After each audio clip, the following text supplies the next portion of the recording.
Joel Block has been a professional blackjack player and a professional card counter. Yes, just like in the movies. And then he had an amazing career in audit, consulting, VCs, private equity, real estate. And he's now talking about what it takes to become an advantaged player. Enjoy my conversation with Joel Block. Hello and welcome to a new episode of the Business of Meeting podcast. And today I have the great pleasure of having back on the show an amazing individual. He's a rock star in the speaking industry, but before anything else, he is, and we're going to talk about that, a former professional blackjack player and card counter. Yes, you hear that well. And he was a member of one of the most elite teams in the game during the 80s. Playing solo, and with the team, he took money out of casinos before leaving Las Vegas for that giant casino on Wall Street. And he's been spending the rest of his life with venture capital, private equity, real estate, name it. The guy is a genius when it comes to explaining the economy. He's got a podcast, got everything. And in case you haven't figured out yet, ladies and gentlemen, the one and only Joel Block. Joel, how are you? Eric, thanks very much. A little over the top, but thanks very much. Over the top, when I read your bio about that, I didn't know really that about you. And I read that, I said, oh my God, that's like the movie when this professor, I think it was Kevin Spacey, was playing the professor from MIT, recruiting genius people and taking them to Vegas. That's what you did. Yeah, that's exactly what it is. Now, I will tell you, this was a couple of years before that, so we weren't playing, during the time. But most of what was depicted in that movie is pretty accurate. Everything except for the knees breaking, the thumbs breaking, and some of the other rough parts. Although I was worried about that from time to time. So, really? Oh yeah, really. I mean, I got kicked out of one casino. And I was really worried. And, the guys I was on the team with, they all scattered. I mean, they just disappeared like cockroaches when you turn the lights on, they just disappeared. And I was there by myself. And, we had a meeting spot where we regrouped an hour later. But I was really worried about it. I didn't know what was going to happen, when the security came and told me to collect up my chips and don't come back. So they were watching you? They found something? Or the trick in this business is to be so under the radar, so covert, that nobody knows that you're playing with an advantage, that you're using advantage play, which is ultimate strategy to beat the game. And I let my guard down, and I just got a little wild, and I stayed in one place for too long, and I just was kind of being loud instead of being quiet and under the radar. I just got a little bit enthusiastic about the moment, and they came over, they started watching. And after a while, they said, you know what, sir, you're welcome to play any other game in this casino. Do not play blackjack. Wow. And they said, collect up your chips. We're walking you to the cage, and out you go. And then they don't talk with the other casinos? In the 1980s, they didn't have technology. Maybe they had like a picture from the eye in the sky or something that they circulated, but it's not like now. Now there's facial recognition. There's all different kinds of tricks they use. And there's all this information sharing, I'm sure, that happens behind the scenes. A little different at that time. And how did you start? How did you get into that? Interestingly enough, when I was in high school, I read this book called The Memory Book, written by a gentleman named Harry Lorraine. And in fact, Harry Lorraine just passed away a couple of weeks ago at the age of almost 97. I think it was late 96.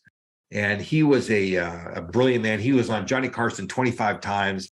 Wow. And he was the guy who would meet all the people at the front door, and then he'd ask everybody to stand up when he came on stage, and he'd say, Eric, Fred, Mary, John, Bill, he'd give a list of all the names and point to the people, and they would sit down when he called them. And there was one guy left in the audience. Every time he did the same thing. And he goes, oh, wait a second. Your name is, Eric. And then you'd sit there, so that he got all the names of all the people. He was a memory expert. And I read his book when I was in high school, and it really helped me to do better in school. The concept is you have a trained memory. You don't have to be the smartest guy in the world, but there are tricks that you can learn that will make you better. And so one of the things that I used to practice was memorizing decks of cards. And I thought, wow, if I can memorize a deck of cards, then what I would be able to do is let's say you'd say, okay, I'd say pick 5 cards. You pick 5 cards, put them in your pocket. I'd look at the other 47 cards in the deck, and I could tell you which 5 were in your pocket from memory. Wow. And that was something I learned from reading that book. And I thought, wow, if I could learn to memorize decks of cards and all this stuff, imagine I could go to Vegas. So I bought a blackjack book. And I was about maybe 19 years old at the time, maybe close to 20. And I started practicing. I started playing this.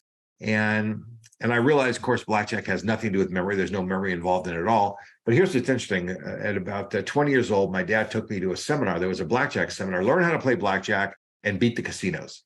And so we go to this seminar, and I'm sitting there watching the guy. And so at the end, I walk up to him and I said, wow, that was a really, really good seminar. He goes, well, are you buying our course? You're going to take the class? I said, no, I'm not going to do that. I already know how to count. He goes, oh, really? I said, yeah. He said, how fast can you count a deck of cards? And that means how fast can you take one card out, put it on the table, look at the other 51 cards, and tell me what the last card is. I said, I can do it in 18 seconds. And he goes, wow, that is really, really good for a beginner. I go, for a beginner? I'm sitting thinking, I'm just cooking. I said, what do you mean for a beginner? Like, how fast can you do it? He said, I could do it in 7 seconds. I said, I fell in love. I mean, that guy became my mentor. And actually, he took me under his wing because very, very few people can by themselves get to 18 seconds. I mean, that is pretty fast. And every day after school, I was at UCLA at the time. Every day after school, I went to the guy's house and we used to play cards. And a couple of months later, I had become really, really good. I mean, like really, really good. And the guy invited me onto the team. It was Jerry Patterson, who's one of the world famous gamblers, in the country. And I was on one of their teams, and the rest is history. So it is like in the movie where you had this briefing, this meeting, you develop the strategy, you say, this is what you're going to do. And if something happened, then you move, then you have some sign, be careful, they're watching us. Is all of this? Yes, it's pretty accurate. It's pretty much exactly what happened. Now, they had like the number 16 was magazine. We didn't have that. The way that we did it, there was 2 ways to play. You either play by yourself, and when you're by yourself, you do whatever you want, or you'd play on a team. And team, there was what was called the big man, and the big man was this guy that pretended to be a tech investor, or some rich guy, and he would be drinking. He'd be kind of like wobbling around and pretending to be all drunk and everything. And then there'd be one of us sitting at each of the tables in the pit, and we'd play the minimum for the table, which let's say was $5. And then when it got hot, we'd give a signal. The guy'd come over. Now, instead of telling him that the count was 60 and let him pick up the count, I would give a signal for how to play the hand. So I literally controlled what he was doing in terms of how he was betting his hands. He knew that he was making a maximum bet because I told him the table was hot, but he didn't know if he should double down. He didn't know if he should, make an unusual kind of a card play. And so we would tell the guys that, and then we'd share the money at the end of the night. And that's how it worked. Wow. And so you all get back in the suite and divided the money, and good night. Yeah, except for we weren't in a suite. We were more like in a motel down the street. It was, guys that really do this, they're not, number one, they don't identify themselves to the casino. So they're not doing the players club and all, they're not getting the points and the comps and all this stuff because, we want to keep a low profile. At least you did certainly back then. And so, we would just, lay low, and we'd have steak dinner, but we'd stay at a cheap place. And that's what we did. And then you did like 3, 4, 5 nights in a row, or just like one night? Yeah, we'd go for the weekend because Vegas was close. We'd always go for the weekend. Remember, I was in college at the time. And that actually is the reason I ended up winding it down, is because one of the last times I ever went, I called my professor, it was finals. And I said, I'm going to a wedding. I can't take the final. I need a postponement. And I looked in the mirror and I thought to myself, what have I become? I'm really becoming somebody that I don't like and don't recognize. As much as it was exciting to be in Las Vegas, I did have pretty good self-awareness, for a youngster. Yeah. And what I knew was that I was hanging around these 35-year-old people who really didn't care about whether I went to college or not. In a certain way, they were prostituting me for money. They would put me at the table and I would win, and I'd bring them back some money, and I'd get some, I'd get a little cut, whatever it was. But the truth is that they were taking advantage of me. And I kind of took a hard think about this. And I thought, wow, maybe I really need to reorganize my priorities and pick this up at some other point in my life. And I stopped playing.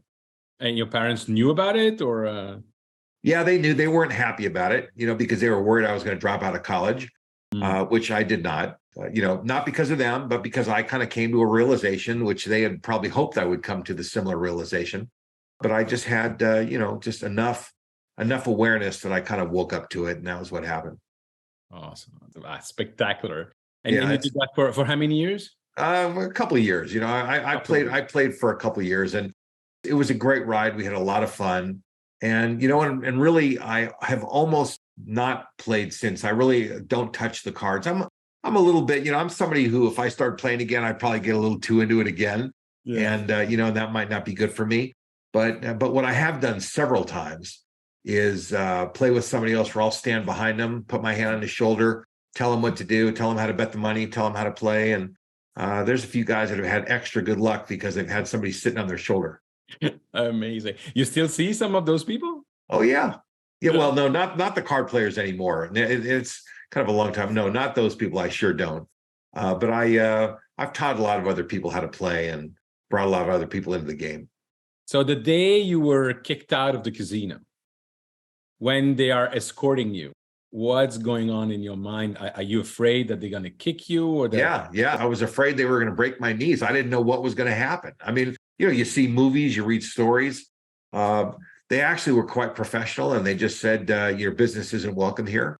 And they walked me to the front door, and that's it. And I went outside. So nothing bad happened. I mean, I could imagine that it could have turned out differently. And that really was very scary. And how long did it take you afterwards to go back to another casino to continue to play? Probably the next day. Ha! Yeah, probably the next, and I just, listen, I brought that on myself. I was being too loud and too noisy and too flamboyant, and just, I really didn't do what I was trained to do. And, I just, one time, and that's what happened. And there's an important business lesson there, by the way. There's a system, there are rules, you follow the rules are there, like safety rules. Those rules exist for your protection. Mm-hmm. They're not making them up. They're not putting them there to be fun. Well, I don't like those rules. Well, you know what? We don't care if you like those rules or not. They're there for your protection. Do the rule. Because somebody who knows more about this than you had an experience that you need to learn from. And young people need to learn from the experience of older people. And, Eric, that's really what the whole blackjack experience has become for me, is it guides a lot of what I do in my business, in my life, in my world, because I played at the top of my game in blackjack. And once you understand what it means to play at the top of your game, you can play at the top of your game in anything. Absolutely. And it also really, there's a way to do it. Probably not becoming complacent, which is what gets you into trouble. Well, I did become complacent and didn't follow the rules. So, complacency is a problem. Disobedience is a problem. At different levels of your life, you have to, follow certain kinds of rules. And the fact that I learned a hard lesson, by not doing that. So afterwards, you go to college, you work for one of the big five. Yeah. And then, by the way, did you mention that during the interview process or at some stage? I probably not, although I probably should have. That probably would have been it. They probably would have hired me sooner if I would have said that. At that time, it was one of the big accounting firms. There were 8 firms at that time. Now there's 4, but there were 8 at that time. And I ended up going to Price Waterhouse. And I did some cool stuff at Price Waterhouse too, by the way. One of the assignments that I was on, I counted ballots for the Academy Awards. So, and that's an incredibly cool story that, is for a different podcast. But understanding how the secrecy of that jigsaw puzzle comes together is amazing, because they spread it out so that nobody knows very much. They break the job into 100 little teeny parts, and everybody's got a little piece. And there's only 2 or 3 people at the very top that put the puzzle together and understand what's going to happen. Quite amazing. So you did that. You went to Wall Street. You work in venture capital and private equities. Yeah. You're helping people building a fund to invest in real estate. Yeah. Mostly what happened was that I got into the real estate syndication business. The last account I worked on at Price Waterhouse was a giant syndicator, which is a company that puts money together. I quit the firm and went out and started my own syndication firm. And we got a bunch of doctors and other people to put money into our deals. And we did a bunch of deals over time. And then, grew that. And then I started a venture capital operation. And built a publishing company, which a big company gave me $10 million to get it going, which later got sold to a Fortune 500 company. So, I mean, I've been down the path. I've done a lot of things that other people want to do. And now I've recently retired from my hedge fund. And now I share what I learned in the 40 years that I was doing what I was doing with other executives. Because, surprisingly, very few executives of the biggest companies, and I'm not talking so much about Fortune 500 because they have teams of CFO type people, but maybe the middle-sized companies really don't understand the money. They think they understand the money, but very frequently they'll ask questions and the answer is exactly backwards of what they think. The money business works differently than what people think. And it's a psychology business. It's a mean business. It's a rough business. It's very difficult to succeed in that. And I'm not talking about being a financial advisor because those are like brokers or asset managers. I'm talking about people who are in the deal business. And, the private equity guys that are buying and selling companies. I was buying and selling real estate and different kinds of companies and raising money and doing deals. And those people really see the world in a different way. And it's a tough business. Yeah. So there you are. A few months ago, you start coming up with this concept of advantage play. And I've heard you speaking on different occasions, not really mentioning that, but now, and I've seen one of your sizzle reel and the beginning of one of your keynote, where you basically start teaching people how they could count whether it's a low card, is a high card, so that I have two questions. The first one is, what was the thinking process to come to, I'm going to talk about advantage play now. This is my future keynotes and positioning. That's my first question. And the second question afterwards is, how do you use what you've learned playing blackjack to help people in their business? But let's go first to how did that come in the thinking process?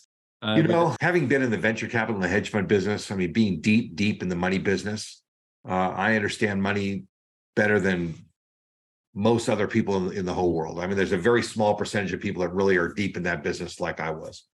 But that's not a concept that's easy to go to a meeting planner or a meeting professional and say, I'm a hedge fund guy, let me talk about money. And they're going like, well, what about it? They don't get it. Nobody gets it. It's just too complicated. It's a very, very complicated thing. And people think money is not complicated. It's that green stuff in your pocket. But believe me, money is very, very complicated. It's one of the most complicated businesses in our country. In a certain way, money is like potatoes. The farmer sells potatoes and makes money on potatoes. Wall Street guys sell money and they make money on money. That's the way it works. And it's a weird thing. But so I was having a really hard time communicating what it was that I did. I hired a consultant, a brilliant guy, Mark Levy, a differentiation expert. He's the guy, if you know Simon Sinek, Start With Why. He gave Simon Start With Why. So he's a really high level consultant. I hired the guy and I said, I'm really having trouble, figuring this out. And he goes, let's do an exercise because you've done a lot of things in your career that are quite amazing. I want you to make a list of 100 things in your career that are really extraordinary that you've done and come back to me with that list. Took me a long time, by the way, a couple months, maybe more than a couple months to put that list together. The first 30 or 40 weren't so bad, but it took a while. And he's looking at the list and count ballots to the Academy Awards. Yeah, that's pretty good, And he says, Barry Gordy was one of my clients. I played golf on his private golf course, and I was the chairman of the board of the Los Angeles Boys and Girls Club, and I hosted Beyonce for the day at the club. And I mean, I've just had different kind of clients that have invested in my deals. And he goes, these are all interesting, but no. And then all of a sudden, bam, he goes, that one right there. He goes, I've met 1 million of this and 1 million of that, but I've never met anybody that could take money out of a casino. And he goes, that is really, really cool. And I said, well, I don't want to, teach people blackjack. He goes, no, it's not about teaching people blackjack. The first couple of minutes is blackjack. And then you use the blackjack metaphor to teach people everything they need to know about business. And it's extraordinary as I started thinking about the parallel about playing at the top of your game in blackjack and everything that happens in business. So one of the things that we like to say, whereas a lot of other people teach, people how to be leaders, we teach leaders how to be advantage players. And we make the best of your best people even 1% better. Imagine if your best people could be just 1% better. Imagine if they could predict what card is coming next. Imagine if they had the situational awareness to have a sense about what's going on around them like nobody else. I mean, think about this, Eric. 7 people are sitting at the blackjack table. All 7 people see exactly the same information. 6 of the people don't know what they're doing for lunch, for dinner, for breakfast. They don't know where they're even sitting, right? They don't know where they anything about what's going on. That's me. That's me playing blackjack. And one person knows so much about what's going on that they know what cards are coming next. They know how to bet their money, they know how to play their hands. And that's how it is in companies. 6 people are wandering around, looking at the ceiling, looking at the floor, wondering what's going to happen next. And one person in the company is knocking down all the deals. So number one, we want to do a little better job of taking some of those 6 people and turn them into advantage players. And we want to take that one advantage player and make them even better. And, that's through a series of predictive skills, understanding the environment. There are so many signs, cues, tells, and other kinds of information that are predictive. There are so many things that we can predict. And companies can use some of these things to predict sales, predict other things that are going to happen in the future. I work regularly with boards of directors to think about, how they need to prepare themselves for the future. Mm-hmm. And I mean, listen, as a venture capitalist, I spent my life betting on companies. How did we bet on companies? Well, we had a series of what we call high limit questions. I mean, you want to be in the low limit room? Do you want to play at the nickel table? Do you want to be invited into the high limit room? Everybody wants to play in the high limit room, but not everybody gets to come in. You got to be invited in. And part of how you get there is through the questions that you ask and the way you understand the world. And there are certain kinds of questions that reveal what's likely to happen in the future. And these are the questions that we used to talk about in our boardroom when we were buying companies. So give us some example of those questions. Yeah, happy to do that.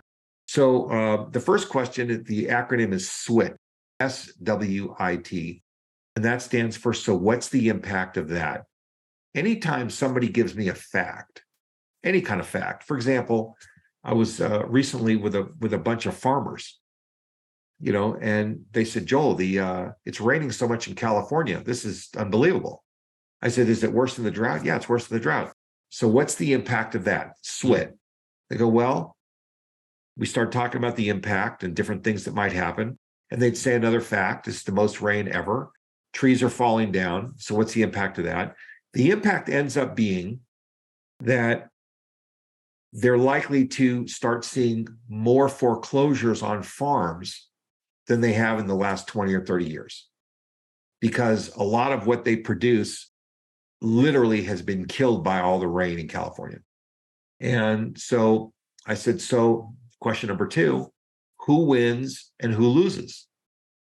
Well, farmers lose, banks lose. Who wins? Well, private equity companies that can come in and buy these companies because you're buying them at a discount to take these farmers out of their misery. And I said, maybe the next strategy for you guys is to put together a pool and start buying some of these operations that are not going to succeed in the future. And that's kind of the direction that they're going. So those are predictive questions. By asking the right questions, you get good answers. And when you get good answers, you have a good sense about what's going to happen. Now, can I predict exactly when there's going to be an earthquake anywhere in the world? No, I can't do that. But there are many, many things that we can predict. And those things are very powerful. And I would tell you that every company needs to hone its predictive skills, because I'm not talking about something like the Jetsons where they had flying cars 100 years from now. That might happen. But we're talking about things that are going to happen in the next 3 years or 5 years, real things that make real money that you can really prepare for. And, so part of it is asking those kinds of questions. Part of it is understanding situational awareness, the world around you, what's happening. You have to understand what the trends are that affect you and your industry. Every year we produce a trend report, and that's me bringing Wall Street to my clients and sharing with them, how this whole thing works. And then they can marry some of what the answers to the questions are that they ask, these high limit questions, with some of the trends that they come up with. And when they understand that, all of a sudden now they can start to apply predictive logic, and they can start to think about where they need to place their bets, what the decisions are that they really need to make. Fascinating. Now, to be able to do that, you also need time. And I imagine the people in the boardroom, they understand what you're saying. They have the business acumen to use what you're saying. But then you go back, you get out of the room, and you go back to the daily routine of unexpected and stress and the next quarter results. What do you advise the people that you are training to do afterwards to really take the time and to really execute on what they've learned with you? Well, see, it depends what level they are in the company. These are typically, we're not talking about operational managerial people. Those people have a job to do. They have to do that job. Senior executives and boards of directors understand the difference between working in operational activities and doing strategic planning. And they take retreats and they take time away. And so I frequently, will teach them these things, and they'll say, what, would you lead a strategic retreat to help us figure these things out? And we can go somewhere for a weekend or for a couple of days, whatever it is, and just pound through these issues. And the harder we pound through them, the bigger the breakthrough. And all of a sudden, let me give you an example. If you were a travel company and you wanted to predict travel, what are things that predict travel? Well, how about sales of luggage recently? Well, if people are buying luggage, they're probably going to be traveling. So there are correlations. And so we need to understand, what are the correlations in your industry? I don't know all the answers, but I do have a lot of good questions. Mm-hmm. That's how I lead these people through these kinds of discussions. And, I don't create the breakthrough, but I create the framework for a breakthrough to happen. And that's what it is. So it doesn't happen. The keynote is designed to open people's minds to some new ideas. And it's described as mind-bending, cage rattling, and all sorts of other crazy stuff, because I show them how the world works in a way that's very different from what they're used to, very different. Mm-hmm. But that being said, if they want to do something different and get a different result, they got to think in a different way. To me, advantage play is about thinking, seeing, and acting differently.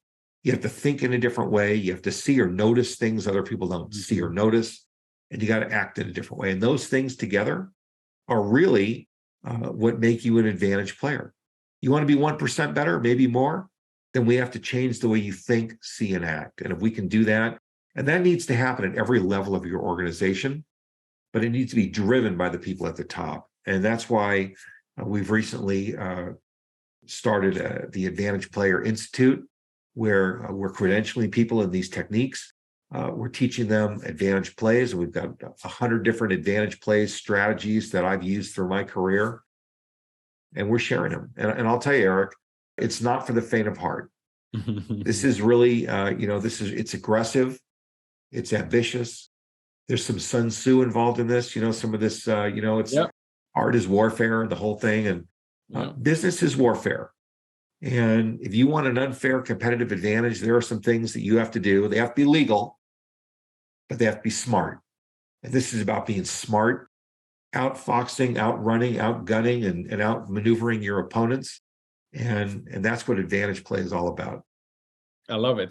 You remind me of something I did a few years ago. I was advising an organization that was wondering where to open their offices in China. And they told me that one of their first target was IN individual that have the means to travel, but they could not find data, where to go. And I remember coming and showing them a map of China with different red dots, no pun intended, but red dots on the map. And they say, what is it? I say, those are all the Porsche dealership in China. And if Porsche's there, people have money to buy it. I'll tell you, interestingly enough, one of the strategies when I was young and had my real estate syndication business, we had this concept called NTMD, next door to McDonald's. If it was good enough for McDonald's to move into a community, they do the best research of any company probably in America, and maybe there are many companies now that do good research too. But certainly, 30 or 40 years ago, they were at the top of their game, at the top of the class, and they know things other people don't know. So if you just follow them, that was our strategy too. So it's fun that you bring that up. That's an example of a predictive strategy, is what's the correlation? If if rich people are buying Porsches, then there's probably a lot of dough in that community. And Now, that doesn't mean it's right for everybody and under every circumstance. So you have to really examine it. But I'll tell you what, that's a really good strategy, man. That was an advantage play right there. Thank you. I cannot end this podcast today without asking you what's going on in the economy and what you are predicting for, let's say, the next year and the next 3 years. On a side note, I'm looking to acquire small business. I came to the conclusion now that it's urgent to wait, but I keep looking. And then I had those conversations with my friend in EO, and we're just wondering, when is the right time? What's going to happen? What if they continue to raise the Fed continue to raise the rate, or if they diminish it, or then it's going to have a 15-20% reduction in the market? What was going to be? Yeah. Let me tell you your question. What to take the facts and what are the decisions to take? One of the flaws that people make, and I don't want to embarrass you, but you're making the flaw. You're not embarrassing me. And you know what? I always say, one, if I understand something, everybody can understand. And second, we're friends, and I know it comes from a good heart. So go ahead. So let me just tell you that no one can time the market. So when someone says now is not a good time, I would say it's a fantastic time because interest rates are high. And if you have cash is king in a time like this. Yeah. And, there are owners that may have variable mortgages that they're dealing with. They may have different kinds of problems. They may have issues, whatever it is. They also may be willing to sell their business for something less than all cash. And you might be because they want a note from you that's going to be higher than the interest rate that they get on the savings account. So I would tell you, for many reasons, the market is in turmoil, and turmoil works to the guys that are carrying cash. It works to your advantage. So I would not tell you, sit around and wait and see what happens. That's, to me, that's not what players do. Good. The advantage play is to jump in, not willy-nilly, but to be smart. As far as the economy goes, I've been saying this for much over a year. And, I do a regular TV broadcast. We are not in a period of inflation. Now, everybody says we're in inflation. Now, prices are going higher. That's true. But inflation is what happened in the 1980s, where the economy really had some fundamental problems. We have a really good economy, and prices have gone up. A big part of the reason is because the supply chain was broken. So supply and demand got out of whack. When supply and demand gets out of whack, prices go higher or lower, depending on the situation. In our case, demand was high, supply was low, so prices went higher. Well, prices, unlike gravity, tend not to fall down.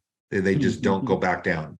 And that's because labor doesn't go back down. Once people go from $10 an hour to $20 an hour, you can't go back to them and say, well, the market changed, now we'll give you back to $10. It doesn't work like that, because those people now have reorganized themselves in a way that, they require now $20. And so that's just, the whole market has changed. So I would call this not a inflationary period. I would call it a reset. The whole economy has reset to a new level. And inflation, there's some inflation still happening. But I think what the Fed is doing, they're using a tactic. They're prescribing the wrong patient to a medicine with a different kind of problem than they think. And I'm not one to say that the smartest economists in our country are not right, but economists are not scientists. It's easier to predict the trajectory of a rocket than it is to figure out what's going to happen to the economy, because the economy is behavioral. It's art form. And, most economists will never admit that, but they're not scientists. And there are hundreds and hundreds of variables that are very complex. And that makes it very difficult for economists to put their finger on what's going to happen. Wow. So what you see in terms of the economy in 3 years now, with the different continent, with Europe, with China? I will say that I'm very concerned that the United States dollar has lost its panache. The Saudis are moving away from it. Even France the other day said they were thinking about moving away from it. Russia's moving away from it. China's moving away from it. They're moving on to the Chinese currency, which is not a stable currency like ours is. But what it says is that they're moving away. When Russia started all these activities with Ukraine, and we said, there's sanctions and we're going to punish you, one of the punishments was that they were restricted from using the SWIFT system. That's the international banking system. Yeah. Well, 30 years ago, that would have been devastating. But now they go, well, that's not really a big problem. Instead, we'll just use the cryptocurrency system, or we'll move over to the Chinese, or we'll do something different. We used to be the only game in town. We're not the only game in town anymore. And we really need to get back out in front. We need to be out in front of the crypto markets. I'm not talking about the particular coins like Bitcoin and things. I'm talking about the machinery that makes that all run. Yeah. It's brilliant machinery. And my prediction is that within 10 years from now, the United States is going to be on an electronic system because cash is going away. I mean, people don't hardly use cash at all. You go to a baseball stadium, they don't take cash anymore. You ever been to one of these? I mean, everything is cashless. So I don't think it's very long before we move in that direction. And we're going to see that happen. And I agree with you about the dollar having lost its panache now.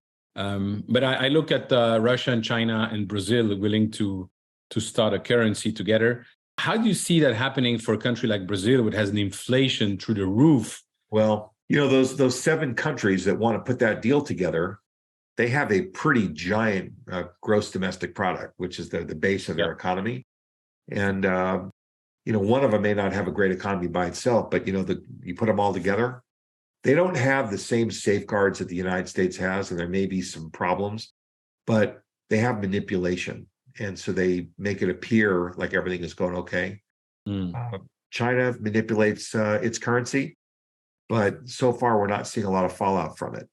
So maybe we will in the future, but we're not now. So I think there's a few things the United States needs to get its arms around, and I think that our leadership is really doing a poor job of getting in front of this problem. And I think they're focused on some of the wrong things. Thank you for that. Joel, it's fascinating, as usual, to listen to you. I can only encourage the listener now to get in touch with you, to see what you're doing. It's always a great time to be with you in the room and always learn from you. How do people get in touch with you? Probably the best way, go to joelblock.com. That's probably the best way, and you'll find all my information there. And I'm on LinkedIn and all the other places, very easy to find. And by the way, I think there's a link to my calendar there. I'd be very happy to take an appointment from these meeting professionals and other people that you speak to, Eric. So tell stories, ask questions, whatever it is, if I can be helpful, happy to help. Wonderful. And my last question for today, when we meet in a year from now, in a casino in Vegas with a bottle of champagne, what are we going to celebrate? Wow. Well, I got some personal stuff that's pretty exciting, but probably not right to talk about. So, I celebrate life. Every day for me is a happy day, and I'm happy. If we're there together, that's reason enough to celebrate. Oh, man. Thank you so much, Joel, and I look forward to seeing you in person very soon. We will, soon enough. Joel, thank you so much for sharing with me all those stories. Wow. I cannot imagine what it means to be kicked out of a casino and wondering what's going to happen. Fascinating stories. Thank you so much. Ladies and gentlemen, if you want to connect with me, please go on LinkedIn, follow me and connect with me on LinkedIn, or join my Facebook group, eventbusinessformula.com/group. And if you enjoyed this conversation, please share it with your network. Thank you. Goodbye.